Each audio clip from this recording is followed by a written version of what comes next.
All right, my people, we have a breaking news right now, and this one is coming straight from Kano State.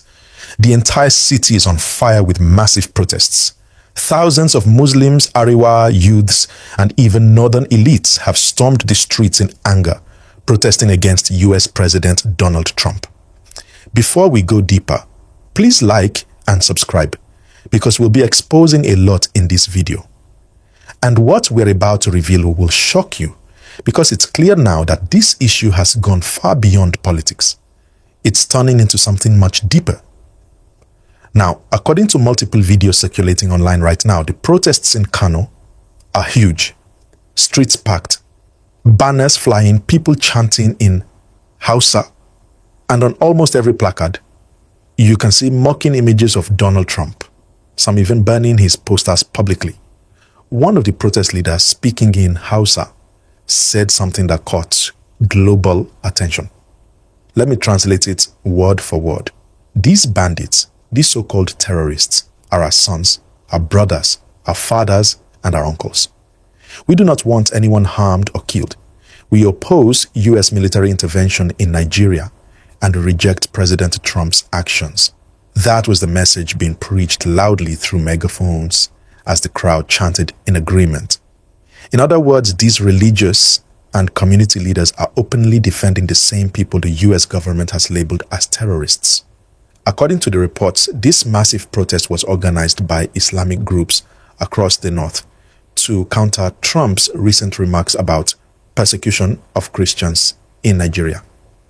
Trump had earlier warned that if the Nigerian government fails to stop the killings of Christians, the US would take military action. And now, this protest is the direct response to that warning.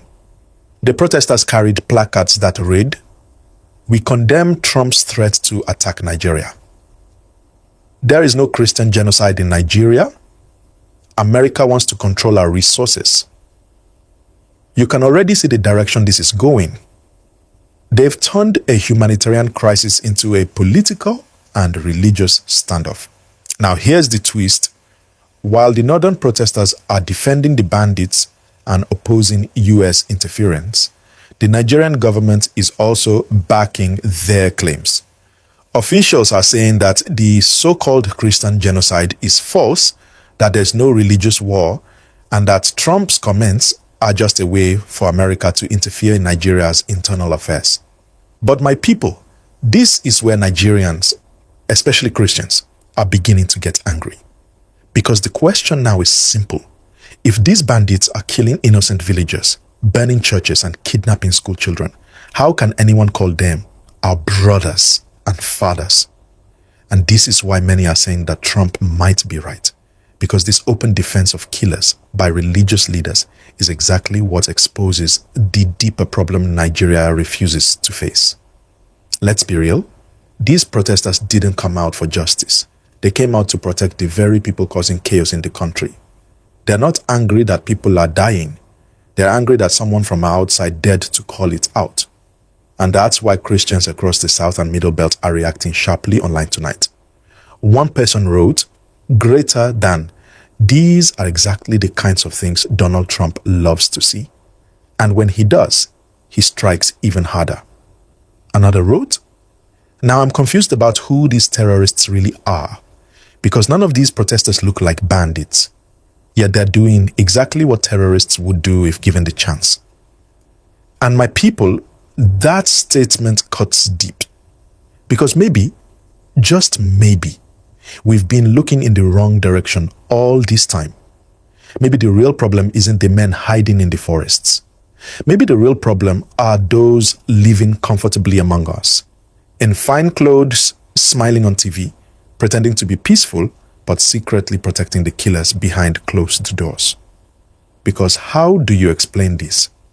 Ordinary citizens defending terrorists, opposing justice, and protesting against help meant to stop bloodshed. It shows that the problem in Nigeria isn't just the violence, it's the mindset protecting it. And that's what makes this moment so dangerous.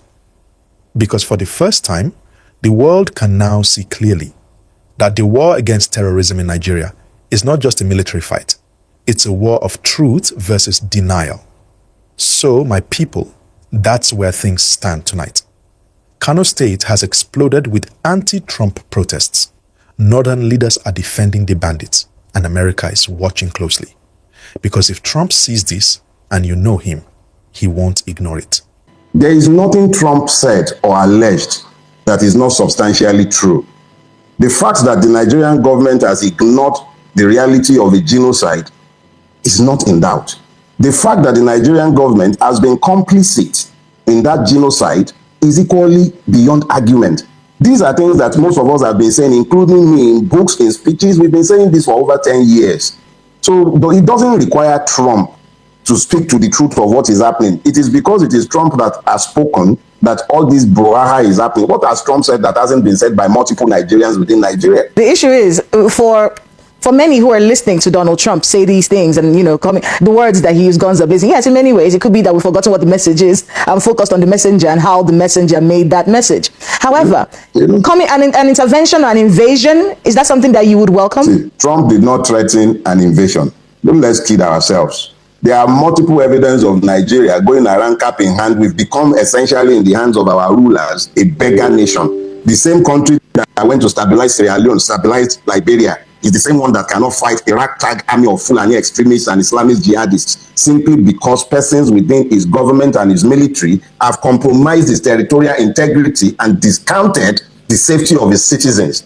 That is why it has taken a Trump to be breathing the riot act and be telling us that if we won't do it, he will come do it. Let's focus on the fact that we have these problems. Let's leave the fact that we don't like the language of Donald Trump. Let's forget all these attempts at beating up nationalistic fervors. It makes no difference to the dying man in the Benue Trough and in the platoon who comes to save him. You have reported cases such as Yelawata, where you have a military forward operating base less than a kilometer from Yelawata. Instead of engaging with those who killed over 200 Nigerians, they were busy shooting in the air. And then you want that person to bicker about whether it's Americans who came to save him. It is a function of the serious failure of the Nigerian state that we're even having this kind of conversation in the first place. But I am not interested in the nationalistic propaganda that has been coming out in response to Donald Trump's incendiary language. If we will tidy up our homes, if we will do the right thing, a Donald Trump rant to count for nothing. At the end of the day, Nigeria is not Somalia. It's not some small homogeneous community where you can come. There are more nuances to our issues than the black and white that Donald Trump would like to paint it. But the reality is that the irresponsibility of the Nigerian government is what has led to a situation. Our situation might be likened to that of an irresponsible father who has allowed his home to fall into disrepair, his children left them to serial abuse, and then a neighbor who happens to be more responsible, however garrulous you might call him, however much you might deprecate his method, he recognizes the humanity of the children that the father has left irresponsibly to be slaughtered. The man went to Benue almost a week after the massacre. He couldn't even be bothered to go to Yelawata. What did he say? Oh, the road was bad, but he could have a party in Makurdi. Please, if that is what it takes, if it will take a madman to speak to our irresponsible rulers, so be it. Or has he lied? And he hasn't threatened the invasion. He said, go and do it or I will do it. Why can't you focus on doing it instead of focusing on I will do it if you don't do it? It wasn't responsible for the Americans to talk about gun blazing. How many times have we gone to ask them to come and help us? And then they can see that we are irresponsible and complicit in the mess we are asking help for. Please, I'm not focusing on Trump's language. I'm focusing on the failure of our own government and the serious failure of the Nigerian state. Well then, Mr. Farotimi, let's talk about that failure. Do you think there's a Christian genocide in Nigeria? Let me put it this way. Religion is a matter of identity in northern Nigeria. A lot of Nigerians are completely ignorant about the history of religion in northern Nigeria. So if it quacks like a duck, walk like a duck, we should surely be able to call it a duck. That is what has been happening all this while. And these communities have been screaming and screeching all this while. And the reality is that we are all lying to ourselves if we do not admit to the fact that Christians are targeted, particularly in the Middle Belt and in northern Nigeria. Deborah Joseph is not an animist. An entire community found the grace to be silent when a young woman was murdered and burnt within the confines of a higher institution. What has happened? When those persons were charged to court, how many people came out to offer free legal services to them? What has happened to them? Where is the accountability? Where is the accountability? And then they speak to a genocide and we want to quibble about it. Let's leave the name they want to call it. These are human beings that are dying What about Mr. Jackson? A man was attacked on his own farm. He struggled and managed to free himself. The attacker still pursued him. He killed his attacker with the attacker's knife. Our Supreme Court deemed that a murder. You have a system that discriminates deliberately, and then we are still quibbling. Let's leave the terminologies and all of that and focus on the facts. Whether the person is Muslim or Christian, Fulani, Ijo, Yoruba, Lantan, it does not matter whether he's Atia. The important thing is that this person is not only human, he's a Nigerian within the Nigerian space, and the Nigerian state has serially failed him. The fact that this has been going on for so many years, does that point to some kind of collusion with the Nigerian government, or are we just talking about irresponsible leadership here? Let's be clear about something. When the facts are not in dispute, we shouldn't argue with that again. We all are equally aware of the fact that the Emirates convicted persons for funding terrorism in Nigeria and shared their intelligence with the Nigerian government. Nothing has ever happened to them. Nnamdi Kanu is holed up in a jail cell today, in a DSS cell. But Bello Turji is busy strolling around, issuing ultimatums. They are going around, sometimes in convoys as strong as 500, and Nigerian government is negotiating peace. Look, the narratives we have created is one that denies the truth, but the truth continues to slap us in the face on a daily basis if we care to look. Reality is, whether we call it genocide, whether we call it irresponsibility, whether we call it complicity, the reality is that what is happening in Nigeria is intolerable. That somebody somewhere found the grace to get involved to the point where they are telling us, go fix it or who can't fix it. It speaks to the height of irresponsibility that has come to characterize Nigeria, its governance, and everything connected to it. But it does not shift the truth, and it does not change the fact.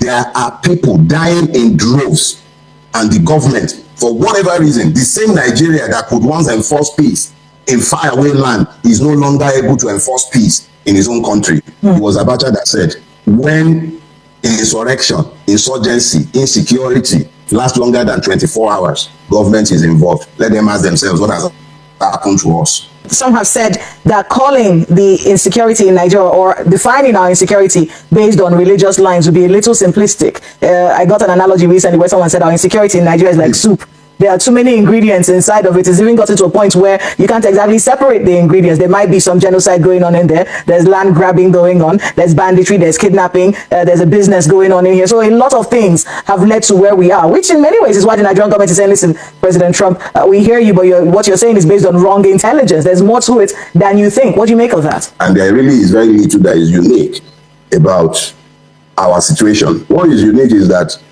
for the first time, somebody has spoken and our government is listening. So what I was saying in essence is very simple. Don't come into Nigeria gun blazing. But there are sufficient body of laws within the international community that should serve as sufficient to deal with the situation he was describing. If you say there is a genocide, you have more than enough to work with. And I can't recall a single place that America has gone gun blazing that has had a happy ending. So I wasn't looking for anything gun blazing. But the fact that they are complicit persons is beyond argument. Beyond argument. And so if America is really, really that keen on helping us, I would imagine that those are the kind of help that they can extend to us that wouldn't even create any measure. There will be no need to come gun blazing. Mr. Farotimi, we do have to go on a break right now. When we come back, we'll be examining Nigeria's response to this situation. And then, of course, there are so many conspiracy theories out there and suggestions on how the Nigerian government and the American government can work together to get the best out of this unfortunate situation. So please, stay with us on Hard Copy. We'll be right back. Welcome back to Hard Copy, right here on Channels Television. Mr. Dele Farotimi, human rights activist and author, joins us tonight as we discuss this unfortunate situation that has split our country along religious lines with different narratives from government, from the people, from the communities, from rights activists, just to make sense of what's happened and where we are going after this situation. Thank you so much, sir, for being with us on the program.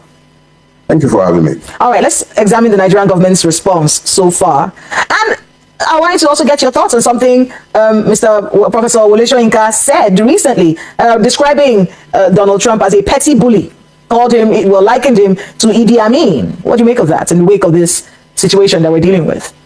Well, that Donald Trump is a bully is a fact that shouldn't be in any dispute. But as bullies go, he's my favorite bully in the wide world right now because there are many more bullies in Nigeria than Donald Trump, whose bullying affects my life directly. When people bully me into accepting the fact that they are building a kilometer at 22 billion, and I have nothing to say about it, I can't even bleed. Those are bullies. When people bully me and slaughter unknown number of people at the toll gate, those are the bullies that concern me. The bullies that went to Yelawata and murdered over 200 Nigerians, I am worried about those kind of bullies. Donald Trump is a bully that is very distant, and everything is bullying, and everything has minimal effect on my life. And in recent time, the fact that he's bullying the Nigerian women crass and scaring the bitches out of them makes me very, very happy. The fact that somebody in the Bentley, someone on the Plateau, is going to sleep better tonight simply because Donald Trump has held the fate of the irresponsible rulers of Nigeria to the fire. I am so happy. He's my favorite bully in the wide world, and I'm loving that bully right now. But I don't want him to come to my country, gun blazing. But he's a bully that I'm loving. All of a sudden, the security agencies in Nigeria appear to have opened up. I love that bully. I don't love his language, but I can't argue against the truth of what he has said. And if that is why, yeah, I'm sure the people of Nicaragua and multiple countries will consider him a bully. I was just going to say, people in Nicaragua, people in Gaza, you know, people have talked about the moral, what moral standing does he have to accuse anyone of a genocide against Christians? Isn't he carrying out some kind of genocide in Palestine? You know, people have talked about that. And then, of course, talking about the fact that, look, in Gaza, you're not just killing Muslims, you're killing Christians there as well. So what gives you the moral right to stand on anyone's shoulder and say, declare yourself the savior of Christians? Hypocrisy is the fuel of international diplomacy. That is why one man's terrorist is another man's freedom fighter. I am not going to be concerned about the fire next door, or rather, did I say next door, in the next town, when my own roof is on fire. Fact of the matter is this: let us deal with the reality that has been painted for us.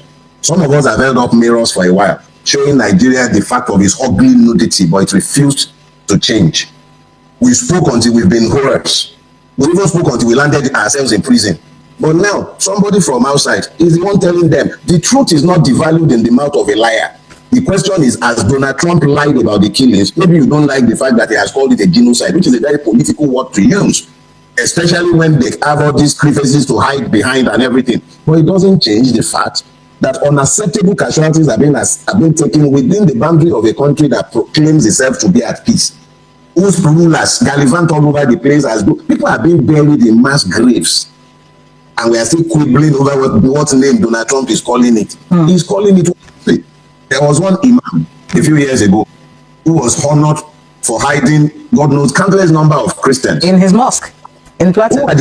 Who are the people hunting those Christians? The only thing that qualified them for death was their faith, and their faith is linked to their ethnicity.